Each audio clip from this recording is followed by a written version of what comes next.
le prince de Perse. Ça veut dire qu'en fait, tu t'es dit, j'ai quitté mon pays. On ne me voit pas dans mon pays. Mais le problème, les esprits qui se trouvent sur Paris, les esprits qui se trouvent sur Montréal, ils ont dit, ici nous gardons toutes les filles célibataires parce que nous devons les faire devenir des sirènes des eaux. C'est-à-dire que toi, tu te dis, j'ai vaincu les esprits de famille. Mais sur ton ciel, c'est-à-dire que tu te retrouves dans une zone où ici, on dit le divorce, c'est-à-dire que les statistiques sur le divorce, c'est intense. La puissance de Dieu. Mais Daniel avait ce qu'on appelle des routines. À ces routines, il a rajouté les jeûnes et la prière. C'est là où, en fait, la guerre spirituelle, il a mobilisé les anges de plus haut rang.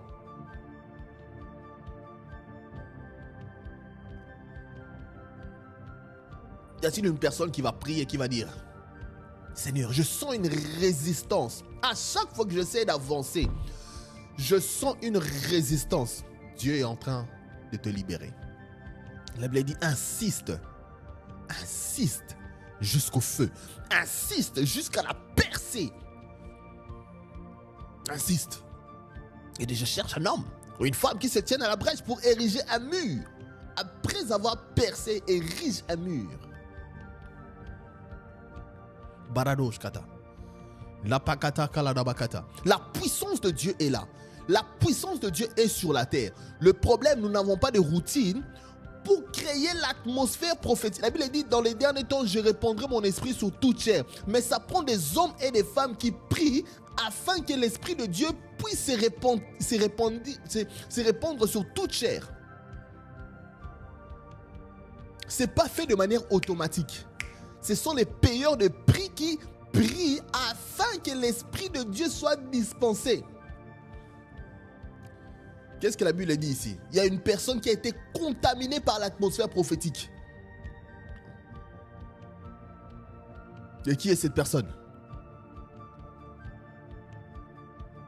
On va aller dans 1 Samuel chapitre 10. Baradosha. Sukapaladia. Lekapa. Salabakata. Qu'est-ce que la Bible dit?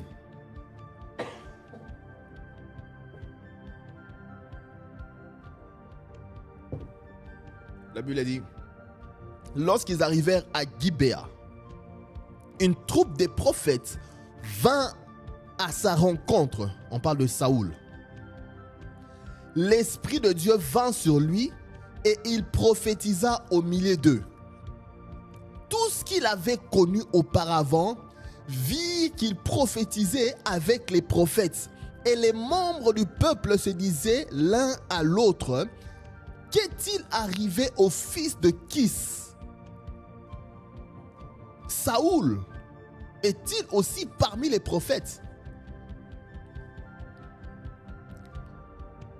Regardez bien ici. Ils n'ont pas dit, est-ce que Saoul est parmi les Lévites? Parce que les Lévites, c'était le seul qui avait la possibilité de servir Dieu dans le tabernacle.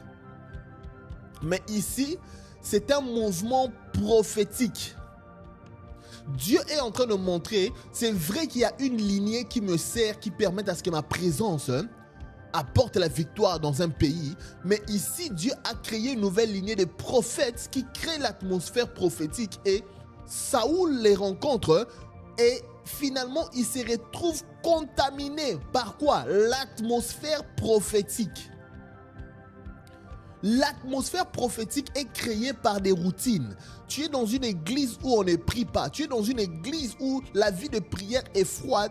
Tu auras du mal à rentrer dans l'intercourse de l'atmosphère prophétique.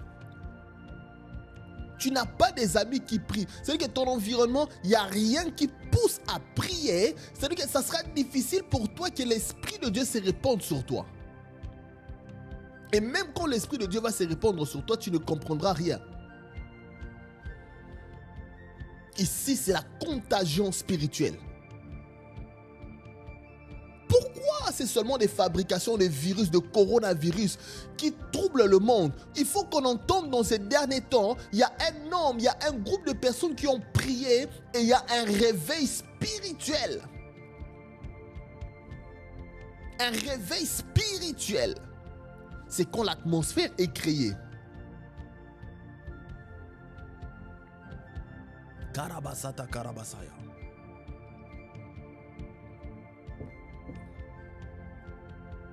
Un contagion. La présence de Dieu est si dense que quiconque entre dans un périmètre est saisi. C'est ce qu'on appelle le réveil. Dernièrement, il y a eu un réveil à Tulsa, aux États-Unis. Tout le monde qui arrivait là-bas était saisi par la présence de Dieu.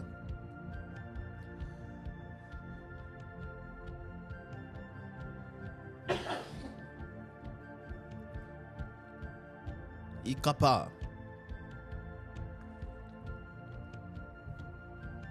Saisi par la présence de Dieu à Tulsa.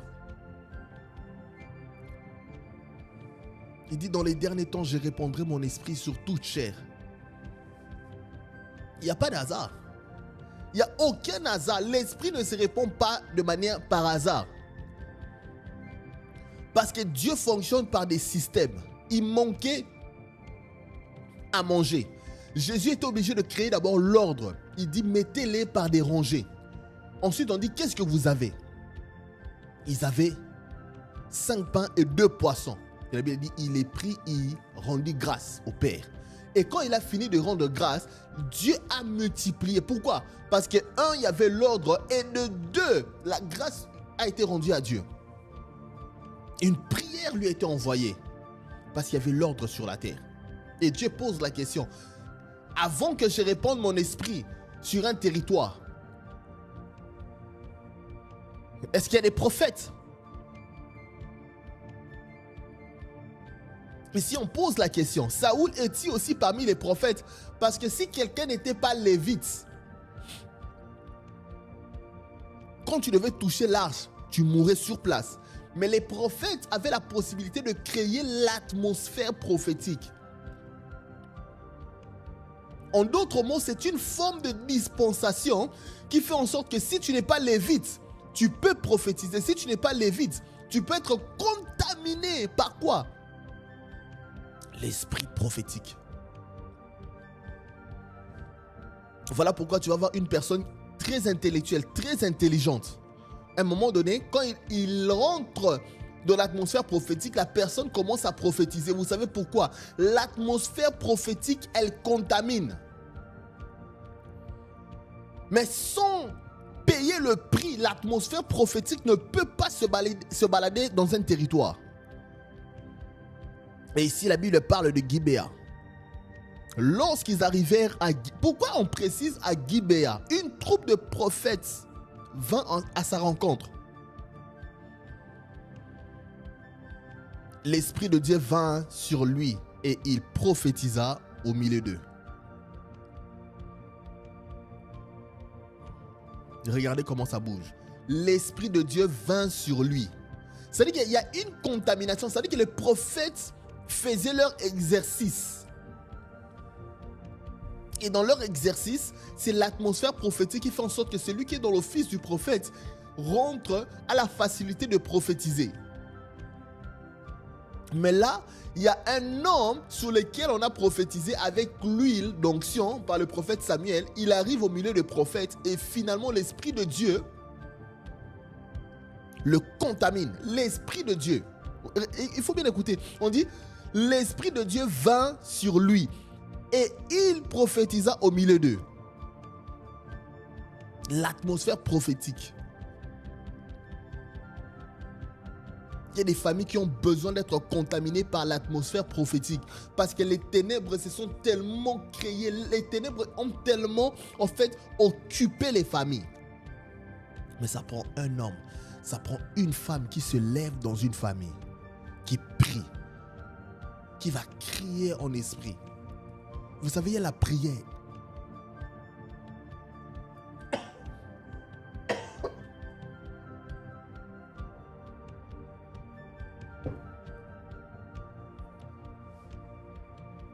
Il y a des prières qui bouleverse les esprits de famille. Mais il y a des esprits territoriaux. C'est très difficile d'apporter l'atmosphère prophétique dans un territoire qui est saturé par les esprits malins. Mais ici, une bande de prophètes. Il rencontre une bande de prophètes. Contagion spirituelle. La présence de Dieu est si dense que quiconque entre dans ce périmètre-là, c'est saisi.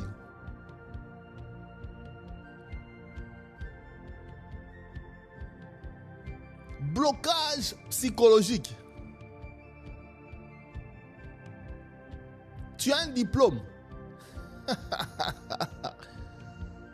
Ton diplôme devient un papier qui ne sert à rien. Blocage psychologique. Blocage social. Et Dieu dit, dans les derniers temps, je répandrai mon esprit sur toute chair. Et quand l'esprit de Dieu est répandu sur ta bouche, tu entendras un homme en train de crier. Celui qui est en moi est plus fort que celui qui est dans le monde. Dans l'entretien dans lequel je viens de sortir, je possède ce travail au nom de Jésus. Je possède ce lieu au nom de Jésus. Tu ne mets plus ta confiance dans ton diplôme, mais tu mets ta confiance en celui qui t'a donné l'opportunité d'avoir. L'entretien, l'entrevue. Oh! Karabasataka. Ça, c'est ce qu'on appelle la contagion prophétique. Voilà pourquoi je parle dans la vie d'une personne. Ce n'est pas un hasard où on se trouve en train de prier maintenant. Je prie dans le nom puissant de Jésus.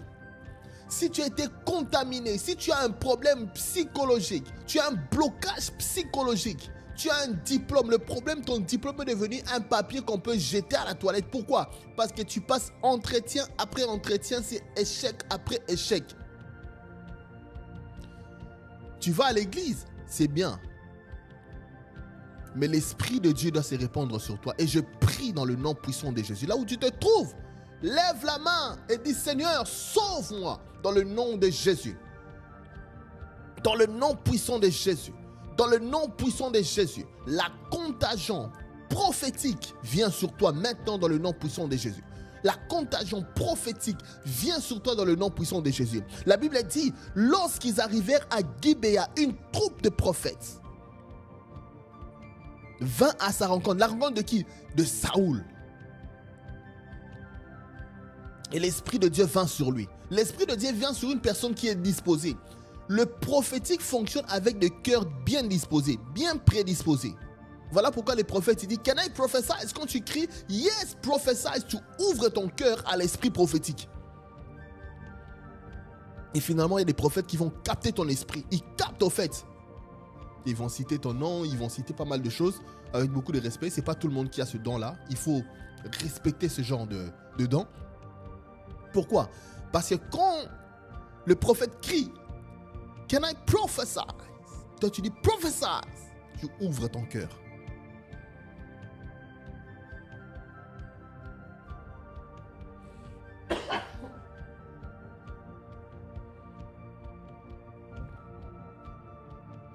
Ici, on a Saoul. Il était disposé. Et la Bible dit, il a prophétisé. Baradosh katakala dabakata. Oh!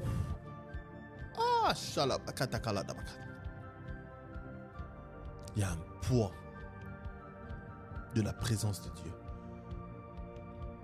Au début, je la sentais ici, de ce temps de prière prophétique.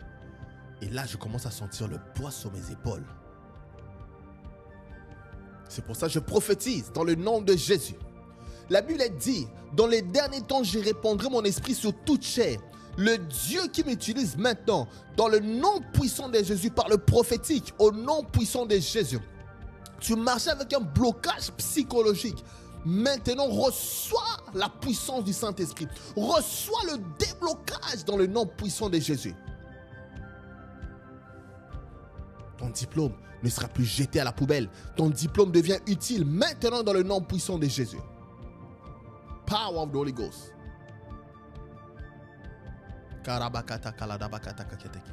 La puissance, elle vient sur toi. La puissance du Saint-Esprit. La bakato, shaka pakata la dia. Rabakata kaladabakata kaladabakata. Les beketeke kotokolo do boshanda rabakata kaketeke. Parce que le prophétique, c'est celle qui vient changer un homme. On pose la question, est-ce que Saoul est aussi parmi les prophètes? Est-ce qu'il fait partie d'eux? Un jour, il y a quelqu'un qui a dit, je pensais que tu t'amusais dans les affaires de Dieu. Mais là, je trouve que tu es sérieux avec ça. Pourquoi?